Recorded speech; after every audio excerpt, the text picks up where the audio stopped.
Ricordiamo che al termine della staffetta femminile ci saranno le 2 serie di staffette maschili e poi subito le premiazioni con Giorgia Temponi, Eleonora Brotto e Eleonora Marin. Subito dopo le staffette le premiazioni con le atlete che sto elencando: Mattia Santi, Riccardo Cervi, Pierandrea Matteazzi, e poi naturalmente le premiazioni di staffetta prima frazione con Maria Chiara Girardi che lancia il 2001 team 29 e 67 per lei davanti alla formazione della nazionale giovanile con Mirea Calabria che ha nuotato 30 e 34, e poi l'Hydros in terza posizione con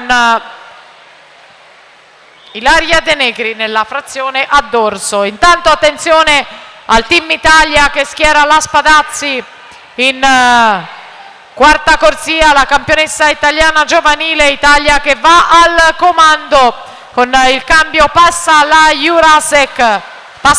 Jurasek il testimone, frazione a farfalla.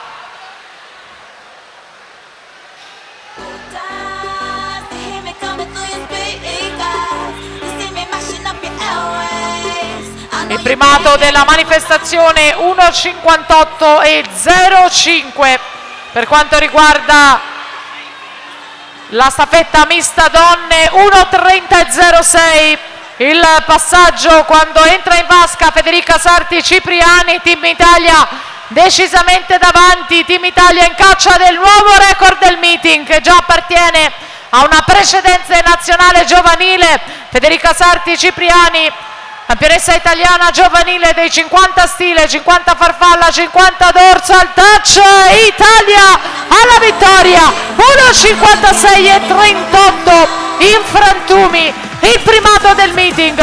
Il Plentin Veneto secondo con Vidal Cusinato Bosco Casarin e l'Hydros al terzo posto con Negro Bellato Panayotti Perrotta, e dunque vittoria e nuovo primato della manifestazione.